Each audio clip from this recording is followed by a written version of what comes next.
Hi, my name is Steven, the Calculator Guy, and today we're going to open up a delta neutral GLP position. I know that protocols like Umami are trying to automate this for us. YieldYak has also tried to sort of do a bit of automation there, but to my knowledge, none of them have done it yet or have done it really robust or successfully, and they have a lot in their way of doing so. They have to do all of it on chain, which makes things really difficult to find a cost-efficient way to hedge. So what we're going to do is hedge off-chain in a cost-efficient way, potentially even being paid to do it, and I'm going to show you guys how to do that. So this is a long time coming. This is how to delta neutralize a GLP investment. So first thing is choose your chain. I'm choosing Avalanche because it has a better yield on GLP, and I happened to have some funds on Avalanche. I'm going to be opening a $500 position in GLP. So you can see where I've sort of jotted down the details that I needed. GLP ratios, currently AVAX 8.5%, Ethereum and Bitcoin roughly 17-18%, and then stables is 57%.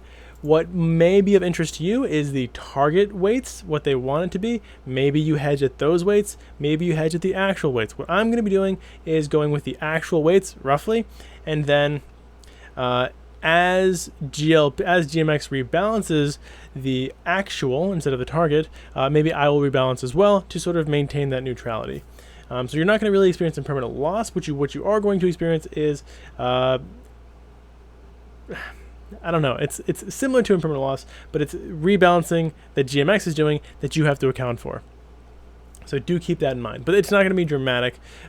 These are semi-similar to what they're supposed to be, and I think GMX is just sort of letting these roll.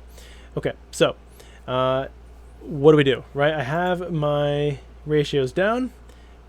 I have my initial investment. I know that I'm going to be hedging with 3x leverage. So this is sort of the capital required prior to thinking about minimum margin. So first thing I need to do is buy GLP. I'm going to buy GLP, and then I'm going to buy all of these perpetual shorts on KuCoin.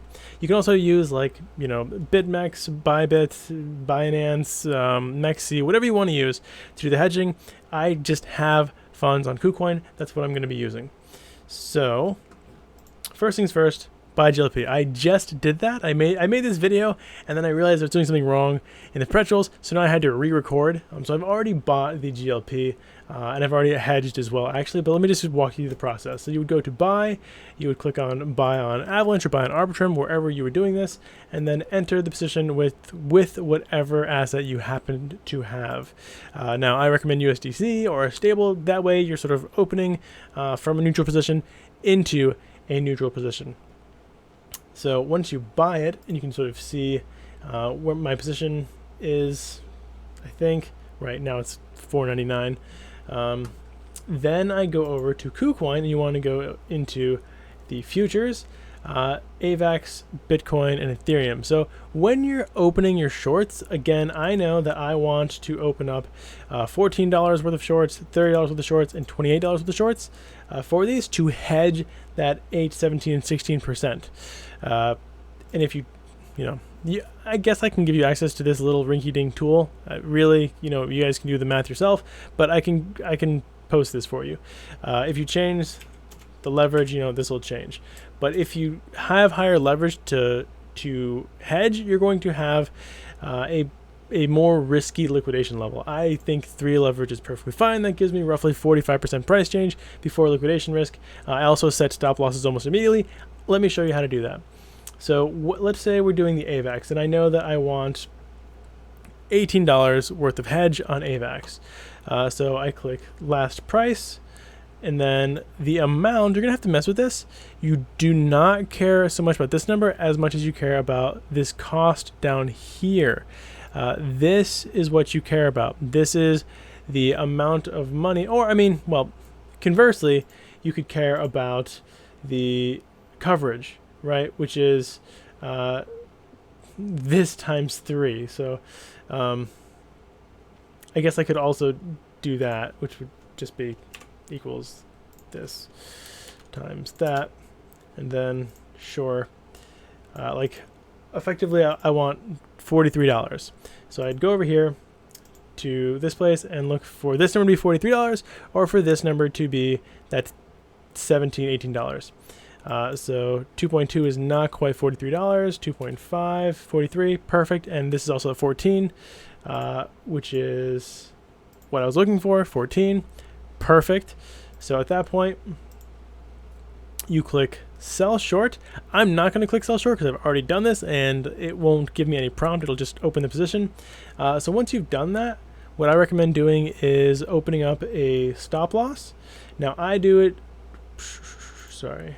Well, yeah, I've already done it. I click the 75%. That way it's like the closest stop loss to being margin called as possible, because you don't want to get margin called because that will eat up your margin. It's like getting hit with a fee kind of, and you don't want that to happen. So instead I put a stop loss because again, I'm using these to hedge. I'm not using these for profit. So they can fall quite a bit before liquidation and I'll get stopped out and then I can reopen them if I have to. If you want less risk of having to do that or less maintenance, you can do larger, you can do lower leverage. You can do 2x leverage or 1x leverage. 1x leverage, virtually no risk of liquidation. 2x leverage, lower risk of liquidation. And the thing is, you'll have to add more capital, so your APYs will be less enticing. Presumably. I mean, theoretically, as long as the funding rates stay positive, you're getting paid to have these open. So if you look over here, the funding rate average for these three would be a yearly APR of 25% that you're getting paid to have these shorts open. So like, it's $18 estimated on this that I've put in. So my total estimated APY, if the funding rate stay positive, would be 18%. That's pretty good. So let's talk about that APY or APR for a second. 17% is in AVAX. That's what I care about. And then the rest of it is in escrowed GMX. Now, escrowed GMX is cool because it does pay you in AVAX as well. But I'm not really considering that part of the yield. That's bonus. If I get anything from that, that's exciting. Cool. Yay me. But I'm not considering that part of the yield because it's additional. And, the escrowed GMX, I don't think I'll ever actualize. It takes a year to unlock that. So I'm just going to let it do its thing. I'll claim it every so often. But I'm not really going to vest it. So 17%, awesome. What should I do with that AVAX? That's the question, right? Do you compound it or do you sell it? Or do you save it? If you're long AVAX, save it.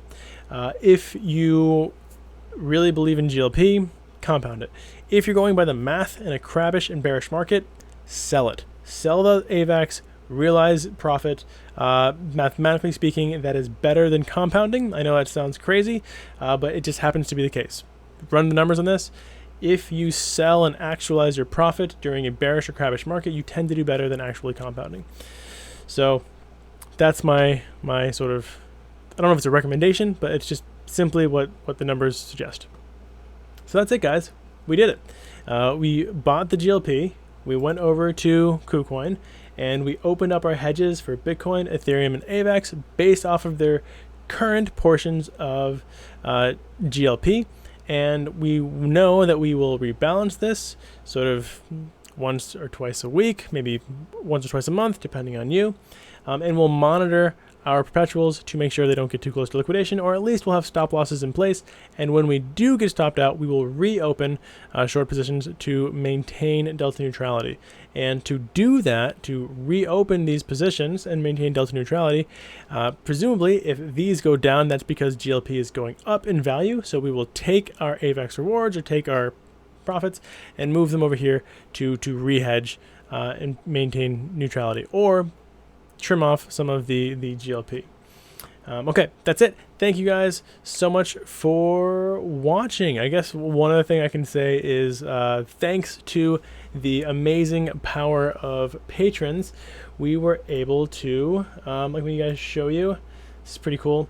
I don't know if you guys know, but every month we do like some charity donations. This month, Professor Keith, or Keith Lay, and I got to donate to Laos, which is really neat. He has a contact over there who has contact with the mayor, and we were able to donate so far with about half of what we donated spent 50 sleeping mats, 50 blankets, 144 boxes of soap, 144 boxes of toothpaste, 50 bags of sweet rice, and these are 12 to 15 kilogram bags, 42 boxes full of Thai instant noodles, 2 giant boxes of snacks for kids, and then 2 cases of beer for the people who loaded the trucks up and unloaded them and were doing all the manual labor over there, and then gas for the 3 pickup trucks that delivered it. So some pictures. I thought this was pretty cool, and more stuff is going out tomorrow. So I think that was really neat. If you want to come hang out in the Patreon, again, you can come hang out for free. It's a really cool place. If you want to pay, by all means, part of your funds will be going to support these charities. And that's it, guys. Thank you so much for watching, and have a wonderful rest of your day.